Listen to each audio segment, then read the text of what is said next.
Now, there are certain films that really you have to have grown up watching in order to appreciate, and I'm fairly certain that Runaway is one of them. Now, I have never seen this film before I watched it to review it on this channel. I never even heard of it, to be honest, and I think one of the reasons is that it was never released in this country. As far as I know, it never had a Region 2 release. I actually had to import this for the purposes of this review. And to be honest, it is definitely one of those films I feel like had I grown up watching it, I would have enjoyed it a lot more than I did, because without the rose-tinted glasses, I could only sit there and scrutinise the film. Now, it basically follows the character of Jack Ramsey, played by Tom Selleck, and played very well by Tom Selleck, actually, because I'm a bit of a Tom Selleck fan, getting embroiled in a plot where household robots, which are essentially servants, are turned into assassins by Gene Simmons' character, obviously Gene Simmons from the band Kiss. He's turning robots into assassins in order to do his evil bidding, you know. And that's essentially the plot. It's kind of paper thin, and there really isn't much to it. There are moments in this film that are really well done. There's a scene where Tom Selleck has to get into a house in which a double murder has just taken place and stop the robot which did it, and there's also a baby in the house being held hostage by the robot. And this film's directed by Michael Crichton. This is a guy who wrote the book that Jurassic Park was based on. And it's essentially, he does this scene really well. It's really tense. And when Tom Selleck is stalking through this house looking for the evil robot getting shot at from the shadows, I thought, this is really good. Like, Michael Crichton knows how to build tension. This is really well done. And then when you actually see the robot and it looks like, you know, Sergeant Bash or whatever from Robot Wars, I just couldn't take it seriously. And I know that's part of the appeal, is that it's cheesy 80s fun sci-fi action movie, but the design of the robots was just kind of pathetic.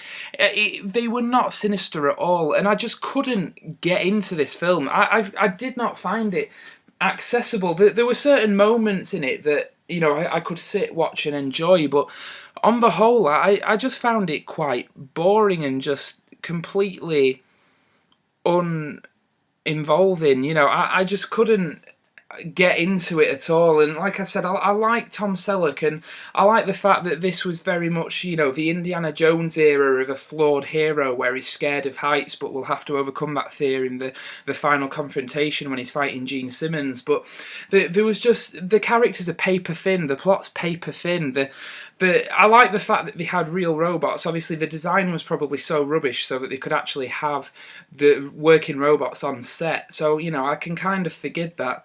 But what I can't forgive is casting Gene Simmons as the villain and giving him barely any screen time. And I actually think Gene Simmons he looks quite sinister, you know, he plays quite a good villain, but he doesn't get anywhere near as much screen time as he should, and it just felt like a half-baked, half-cooked story, and I just wasn't a fan. Now, you know, people are going to sit there and think, well, you know, you're not a child of the 80s or whatever, so you can't really, you know, appreciate this movie because you didn't grow up with it. And I can kind of see the point. Like, I didn't grow up watching this movie, so I have no stock in it whatsoever. However, there are certain films from the 80s that I didn't see until recently, like Raging Bull, which is a masterpiece, you know, so I don't think the era in which it was released is an excuse. I mean, don't get me wrong, the film isn't without merit. I enjoyed it. On the whole, I sat there and it was a distraction for 90 minutes. You know, and I sat through the whole thing and didn't hate it. I just thought that the ideas that it presents were just kind of undercooked, and the acting was, you know, fair enough for a film like this, but the characters really weren't very interesting, and Gene Simmons wasn't given enough screen time. You know, Michael Crichton has splashes of where he's building tension or he's constructing scenes really well. Especially like the idea of a bullet that can track you, and, you know, it's like a bullet with your name on it because it follows the intended target, which I thought was quite cool. And then you just get massive gaps in logic, like when a female police officer has one of these tracking bullets, it's like an exploding shell trapped in her arm, and Tom Selleck is telling the paramedics, you know, you need to get this out of her, and it's, well, the paramedics, they'd already know that. And then he performs the makeshift surgery of pulling the shell out, and, you know, surely the paramedics would be the most qualified people to do that, but, you know, whatever, it's Tom Selleck, he's a badass. I don't know, I just didn't really, I wasn't into this movie, and I mean, I'd recommend it for fans of sci-fi. Like I said, it was an interesting enough distraction for 90 minutes, but it doesn't hold up in the same way that, I think Sam made this point when I spoke to him on the phone. When I'm recording this, I haven't actually seen his review, but when I spoke to Sam on the phone, he said that this and The Terminator had the kind of Armageddon Deep Impact, Volcano Dante's Peak kind of relationship, and this was the big Hollywood blockbuster that had money thrown at it, and The Terminator was the little-known indie picture.